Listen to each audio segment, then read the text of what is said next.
So, something happened in a congressional hearing yesterday that I think every single American needs to hear about. And I am genuinely shocked that this is not the top story on every news channel in the country right now, because what was said in that hearing room was not a leaked memo or an anonymous source. It was sworn testimony from the acting administrator of the Transportation Security Administration herself. Her name is Hanujen McNeil, and she sat in front of the House Committee on Homeland Security yesterday and said this directly to Congress. Many in our workforce have missed bill payments, received eviction notices, had their cars repossessed, and utilities shut off. Some are sleeping in their cars, selling their blood and plasma, and taking on second and third jobs to make ends meet. All while being expected to perform at the highest level when in uniform to protect the traveling public. That is not a union complaint or a political talking point. That is the official administrator of one of the largest federal agencies in America telling Congress under oath that her workers are sleeping in their cars and selling their blood to buy gas.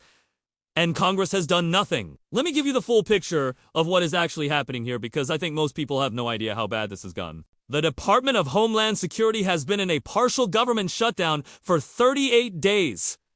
38 days. CAO workers have already gone 87 days in fiscal year 2026 without being paid on time. And by tomorrow, Friday, March 27th, the total amount of unpaid TSA payroll will cross $1 billion. $1 billion in wages owed to the people responsible for keeping you safe every time you step into an airport. And here's the part that should make every traveler in America genuinely nervous. Call-out rates at major airports have reached 40 to 50%. That means on any given day at some of the busiest airports in the country, nearly half the scheduled TSA workforce is simply not showing up. Not because they do not want to work, because they literally cannot afford to. McNeil said it directly yesterday. Staff simply cannot afford to report to work. And the result is that airport wait times have hit the highest levels ever recorded in American history right now. Delta Airlines was so furious about the situation that they just suspended their specialty services perk for members of Congress.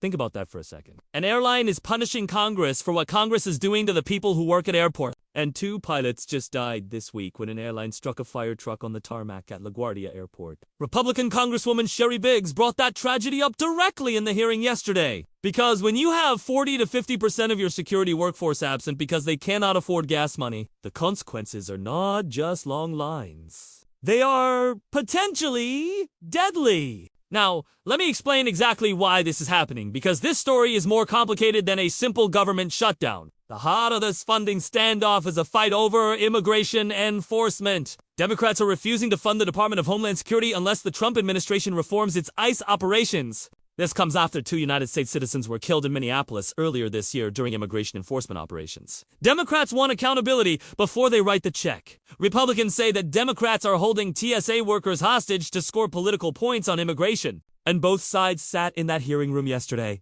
listened to testimony about workers sleeping in cars and selling blood, and still could not agree on anything. The Senate and House are expected to hold votes today on potential ways out of this standoff.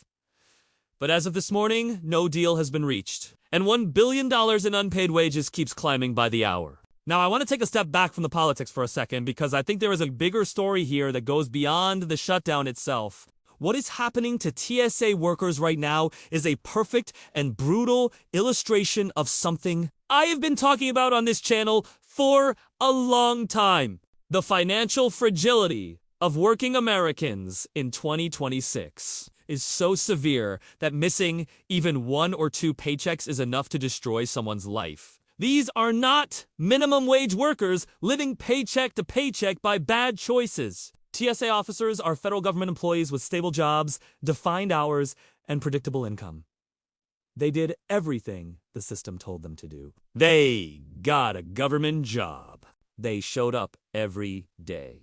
They protected millions of travelers. And the moment those paychecks stopped coming, even temporarily, they started sleeping in their cars. That tells you everything about how thin the financial margin is for working Americans right now. There is no cushion. There is no buffer. There is nothing between a missed paycheck and an eviction notice for tens of millions of people in this country. And the airports are asking the public to donate $10 and $20 grocery store and gas gift cards to support the officers working without pay. Let me say that again. Federal government agencies are asking you to bring gift cards to the airport to feed the people keeping you safe in the wealthiest country in the history of the world. Now here's what this means for you if you are traveling right now or planning to travel soon. Airport wait times are at record highs and getting worse every day. This shutdown continues. TSA recommends arriving at least 2 hours before a domestic flight right now. For international travel, arrive at least 3 hours early. And understand that the person screening your bags and checking your ID may not have been paid in weeks. They may have slept in their car last night. They may have given blood yesterday to afford the gas to get to work today. And they are still showing up.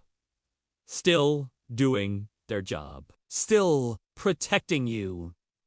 That is the part of this story that gets me, because, as angry as I am at the political failure that created this situation, I have enormous respect for the workers who are still showing up, despite everything. Here is the bigger financial warning embedded in this story for everyone watching. The TSA shutdown is a preview of what happens across the entire economy when financial margin disappears. It does not matter if you are a federal worker, a gig driver, a small business owner, or a corporate employee. The moment the income stops, or even slows down, the cascade begins immediately for anyone without a financial cushion.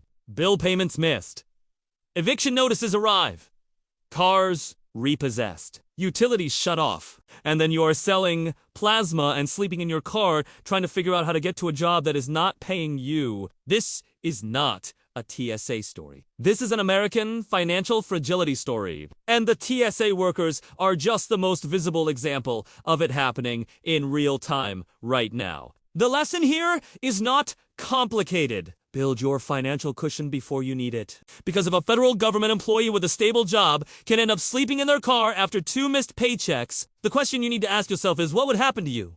How many paychecks away from a crisis are you right now? If the answer makes you uncomfortable, that discomfort is useful. Use it. Subscribe so you do not miss what is coming next. And go watch the video on screen right now. I will see you in the next one.